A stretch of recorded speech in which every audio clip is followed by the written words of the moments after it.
وہ رجیم T T P کے ساتھ ساتھ افغان حکومت اب ہم پہ حملہ آور ہوئی ہے. تو میرا خیال ہے کہ ہمیں اپنا مقدمہ لے کے اپنے ہمسایہ ممالک کے ساتھ بھی جانا چاہیے, جو ہماری قوت ان کے ساتھ بھی جانا چاہیے, اور انٹرنیشنل فورم پہ بھی ہمیں اس دہشت گردی کے خلاف بالکل ایک مقدمہ پیش کرنا چاہیے, تاکہ آنے والے ادوار میں جو ہمارے تعلقات کی بات ہو کوئی مطلب یونائٹڈ نیشن کے فورم پہ یا کسی اور حوالے سے, تو اس کے کوئی بہتر نتائج نکلیں.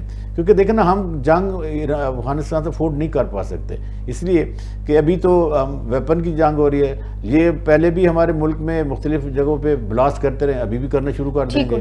تو انٹرنیشنل فورمز پہ آواز بلند کرنے کے لیے ایک اسٹریٹجی ابھی بنانے کی ضرورت ہے, اور اپنے ہم آہنگی ضروری ہے. بالکل درست کہہ رہے ہیں نیاز صاحب, اپنا پوائنٹ کلیئر کر دیں تاکہ میں پھر اس کے بعد نظیر جی میں یہ سمجھتا ہوں کہ سب سے جو ہمیں جو خطرات یا خدشات ہیں جو ہمیں ہر وقت ہمیں ہماری مسلح افواج کو تیار رہنا چاہیے, وہ ایسٹرن بارڈر ہے. تو یہ ہمیں ادھر الجھا کے ویسٹرن بارڈر پہ, اور مجھے لگ رہا ہے کہ کہیں جو ہے نا یہ ہندوستان ہم پر حملہ نہ کر جائے, کیونکہ ماضی کی جتنی اسٹیٹمنٹس ہیں یہ ساری کچھ ہو رہی ہیں, اور جس طرح کے جو طاقت کا توازن, میں اسپیشلی ساؤتھ ایشیا کی بات کر رہا ہوں, وہ چینج ہو رہا ہے, بلکہ چینج ہو چکا ہے, آپ کو ماننا پڑے گا. اور ہم بھی اپنے جتنے بھی جو فارن پالیسی کو لوگ دیکھ رہے ہیں, ہماری ان سے یہ ریکویسٹ ہے کہ وہ بھی نظر ثانی فرمائیں. ہم چائنا سے ہم دور رہیں گے تو ہمارے نقصانات. اور ایسے میں بھی ایک نیا جو ٹرینڈ چل پڑا ہے نا, دفاعی معاہدے, نیٹو نے کیا کہ جی اپنا رشیا کے خلاف, ہم نے سعودی عرب اور ہم نے کیا اسرائیل کے خلاف. اگر کل افغانستان اور انڈیا کر بیٹھے یہ پوائنٹ بھی میں نے ڈسکشن میں نہیں کی تھی, اور اسپیشلی عبداللہ ملک صاحب, اب سعودی عرب کے ساتھ ہمارا جو معاہدہ ہوا ہے, تو کیا اب سعودی عرب نے جمپ کیا ہے؟ نہیں, انہوں نے کہا کہ جب ہم پر جا رہی ہے تو یہ افغانستان نے ابھی ہم پر حملہ کیا. بڑا کوشچن ہے یہ, صحیح بات ہے. اس نے کیا پہلے تو یہ انہوں نے تو کہہ دیا کہ اپنے مسائل خود حل کریں. اگر یہ کل کو خدا نہ خواستہ سعودیہ پہ کسی بھی طرح سے اٹیک ہوتا تو پھر ہم بھی تو یہی کہیں گے. ہم نے تو جانا ہے, ہمارے لیے تو مقدس جگہ ہے. نہیں, سعودیہ پہ حملہ پاکستان پہ حملہ ہے تو کیا پاکستان پہ سعودیہ پہ حملہ کنسیڈر نہیں ہوتا, وہ اسٹیٹمنٹ دے کے بیٹھ جاتے ہیں. اس معاہدے کو سامنے تو لائے نا. ہاں, معاہدہ تو سامنے ہے, ایگزیکٹلی اس میں کیا ہے. یہ بڑی زیادتی ہے, کم از کم اس کو پارلیمنٹ تو لے کے آئے نا. ہاں, پارلیمنٹ یہ اس طرح خفیہ جو معاہدے ہوتے ہیں, اپنے ملک کو اعتماد ملے, بتائیں تو صحیح کہ اس معاہدے میں آپ لوگوں نے ٹرمز اینڈ کنڈیشنز کیا ملک کو نقصان ہے. آپ صحیح دیکھنا, اب یہ متقی کون ہوتا ہے کہنے والا ہے کہ جی آپ کی حیثیت کیا ہے بھائی, نہ دنیا نے آپ کو تسلیم کیا سوائے ہمارے, اور ہماری بلی ہمیں میں, آپ جو انڈیا میں جا بیٹھ کر گود میں کہہ رہے ہو کہ بالکل صحیح کہہ رہے ہیں. اجاز ملک صاحب کی طرف ہمیں بہت زیادہ اختلاف اور تکلیف بھی ہوئی ہے کہ آپ دشمن کے گھر میں بیٹھ کے ہماری بات کر رہے ہو, اور آپ کی قوت کیا ہے, ہم آپ کی قوت جانتے ہیں اور سکھانا بھی جانتے ہیں. سر آپ نے موقع دیا ہے, آپ نے موقع دیا, بالکل دیا ہے سر, دیا ہے, اس میں کوئی شک, آپ نے سپیس دی ہے تو تبھی ٹھیک ہو گیا. جان لیتے ہیں اجاز ملک صاحب سے. اجاز ملک صاحب, سپیس کی بات بن رہی ہے, مجھے آپ کے خیال میں, آپ کے اوپینین میں, سپیس پاکستان نے کہاں لوز کی ہے اپنے ہمسایہ ملک کو لے کے, اور یہ جو برادر ملک ہم کہی جا رہے ہیں, افغانستان برادرانہ کوئی تعلقات تو رکھ نہیں رہا پاکستان کے ساتھ. پاکستان نے ہمیشہ کوشش کی ہے, اسٹریٹجی رہی ہے جی ہمارا برادر ملک ہے, لیکن افغانستان کی طرف سے جو ابھی کیا جا رہا ہے, جس طرح کے اسٹیٹمنٹس دی جا رہی ہیں, میرے خیال میں ہمیں تھوڑی سی اسٹریٹجی کو اس میں بھی تبدیل کرنا چاہیے کہ وہ ہمارا ایک ہمسایہ ملک ضرور ہے, لیکن یہ جو برادر کی رٹل لگائی ہوئی ہے اس کو تھوڑا سا تبدیل کریں اور ایک ہمسایہ ملک کی طرح اس کو ٹریٹ کیا جائے. اجاز ملک صاحب جی, ہمسائیگی جو ہے نا وہ ایک جغرافک ریالٹی ہوتی ہے, اس کو ہم چینج نہیں کر سکتے. لیکن نہ تو یہ اسلامی ملک ہے, یہ جس طرح کا اسلام یا جس طرح کی اسلامی ریاست کا یہ دعویٰ کرتے ہیں وہ کیا ہمیں ایکسیپٹیبل ہے, یا کسی مہذب دنیا میں وہ اسلام ایکسیپٹیبل ہے؟ تو یہ بالکل یہ آپ درست فرما رہی ہیں, ایسا کوئی وہ نہیں ہے. یہ صرف ہم لوگ اپنے جو ہے نا ایک لوکل آڈینس کو کمفرٹ کرنے کے لیے ہم یہ اس طرح کے جو ہے نا لفاظی کرتے ہیں. میرے خیال میں ہمیں اس سے نکل آنا چاہیے. دوسری بات یہ ہے کہ یہ بھی ایک الوژن ہے. دیکھیں جس وقت یہ افغانستان کا مسئلہ جو ہے دوحہ میں ڈسکس ہو رہا تھا, یہ کوئی ڈھکی چھپی بات نہیں ہے کہ دوحہ میں ان کا ہیڈ آفس کیوں بنانے کی اجازت دی گئی. وہ اس لیے دی گئی کہ پاکستان کو بائی پاس کرنا مقصود تھا, اور پاکستان تو بہت دیر میں اس میں شامل ہوا جب یہ ایک انوائرمنٹ جو ہے وہ کسی طرح بھی ان کے لیے وائبل نہیں بن رہی تھی.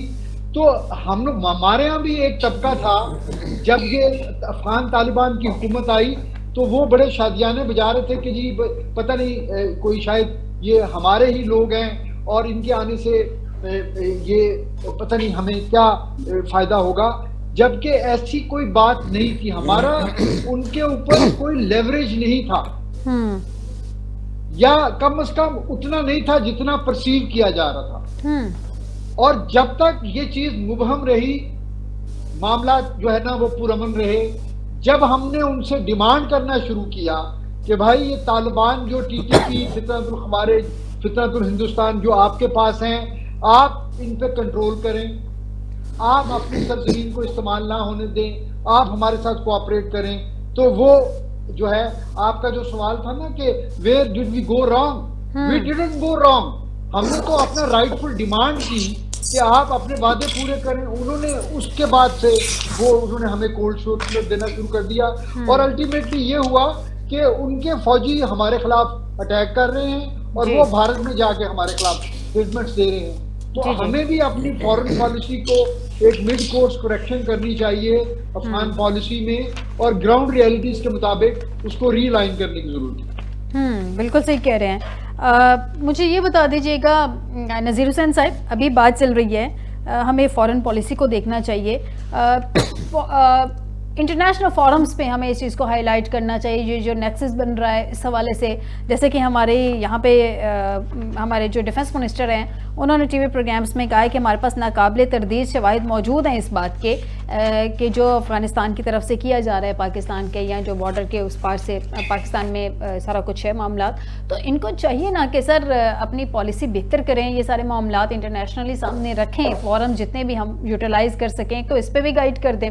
دوحہ اکارڈ کی آپ نے بات کی تھی، دوحہ اکارڈ کو بھی میرے خیال میں ہمیں ہائی لائٹ کرنا چاہیے کہ دوحہ اکارڈ کے اکارڈنگلی ہم اپنی سرزمین جو تھی وہ کسی دوسرے ملک کے خلاف استعمال نہیں ہونے دیں گے، یہ اس میں ایگریمنٹ تھا. اب وہاں کی جو سرزمین ہے وہ بھی استعمال ہو رہی ہے ہمارے خلاف. اس کے اندر جو پولیٹیکل اسپیکٹ ہے کہ گورنمنٹس جو ہیں آل انکلوسیو گورنمنٹس بننی تھی، انٹرا افغان ڈائیلاگ ہونا تھا، اس طرف بھی معاملات نہیں جا رہے ہیں. تو یہ ساری چیزیں پاکستان کو کس طرح سے ہائی لائٹ کرنے کی ضرورت ہے؟ دیکھو جی، جو آپ نے دوحہ کی بات کی، اس میں انفارچونیٹلی پاکستان سگریٹری نہیں ہے. اور یہ جیسے ابھی یہ پوائنٹ آؤٹ ہوا کہ ہم بہت لیٹ شامل ہوئے اس میں، یہ بھی ہماری کمزوری ہے کہ 40 سال ہم افغانستان میں انگیج رہے، اور جب نیگوشیشن کا ٹائم آیا تو ہمیں دروازے سے باہر بٹھا دیا گیا. یہ آئندہ کے لیے بھی ایک امپورٹنٹ ہے. لیکن اس میں جو سگریٹری ہیں 2 پارٹیز ہیں صرف، اور وہ ہے طالبان اور امریکہ. آپ امریکہ کے پاس ریٹن کمپلینٹ لے کے جائیں، شکایت کریں کہ یہ جو آپ کا ایگریمنٹ تھا یہ وائلیٹ ہو رہا ہے، اور اس کی وائلیشن کی وجہ سے ہمارے ملک کے اندر نیٹو بھی ہے اس میں، تیسرا نیٹو بھی ہے. سر نیازی صاحب کہہ رہے ہیں کہ تیسرا نیٹو بھی ہے اس میں، سگنیٹری میں نیٹو بھی ہے. چونکہ امریکہ لیڈ کنٹری اور نیٹو ظاہر ہے ان کے ساتھ آئیں گے، ان کے جو سیکشن 5 کے تحت انہوں نے ان کے ساتھ آنا ہی ہے. تو آپ چلیں، اور بھی اچھا ہو گیا، آپ نیٹو کے پاس جائیں، آپ امریکہ کے پاس جائیں، اور ان کو ریٹن میں ایویڈنس کے ساتھ یہ کہیں کہ یہ وائلیشن ہو رہی ہے، اور اس کا اور نذیر صاحب یہ بھی کہیں کہ آپ کا اسلحہ ہمارے خلاف استعمال ہو، چھوڑا ہوا اسلحہ، یہ زیادہ بہتر ہے.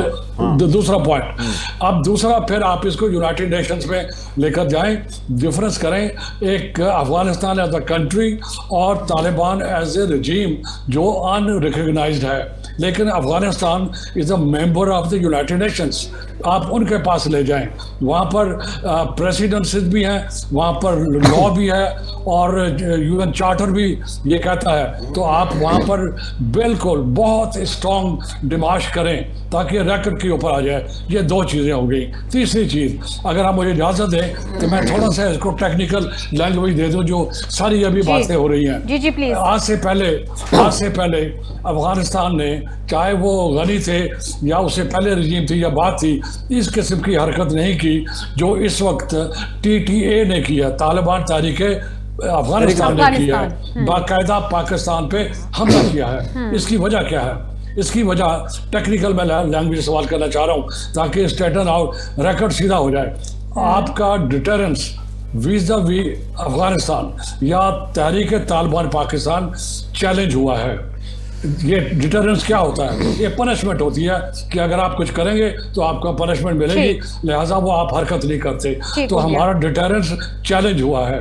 بالکل. آپ نے اور پھر آپ سر شارٹلی بتائیے گا، پروگرام کا وقت ختم ہو گیا سر، شارٹلی پلیز بتا دیں. اور آپ کو کیا کرنا پڑا؟ آپ کو اسکیلیٹ کرنا پڑا، اور اسکیلیشن پہ اوپر کے لیول پہ جا کے آپ کو ری اسٹیبلش اپنا ڈیٹرنس کرنا ہے اور سسٹین کرنا ہے. اور ایک اور چیز ابھی یہ بات ہوئی تھی کہ ہمیں یونٹی چاہیے، وہ کہلاتی ہے کہ آپ اس کو پروجیکشن آف پاور کریں. جو پروجیکشن آف پاور ہے اس میں ہم لوگ بہت کمزور ہیں. ٹھیک ہو گیا. پروجیکشن آف پاورز، یونٹی، یہ سارے پوائنٹس جو نذیر حسین صاحب نے سامنے رکھے بہت امپورٹنٹ ہیں. ملک صاحب بہت معذرت ہے سر، پروگرام کا وقت ختم ہو گیا ہے. نذیر حسین صاحب آپ کا، ایئر وائس مارشل ریٹائرڈ اعجاز ملک صاحب، عبداللہ ملک صاحب، رفیع اللہ خان نیازی صاحب، چاروں مہمانوں کا شکریہ ادا کروں گی مجھے پروگرام میں جوائن کرنے کے لیے. آج کے پروگرام سے دیجیے گا اجازت. بشرطِ زندگی آپ سے دوبارہ ملاقات ہوگی. اپنا خیال رکھیے گا. اللہ حافظ.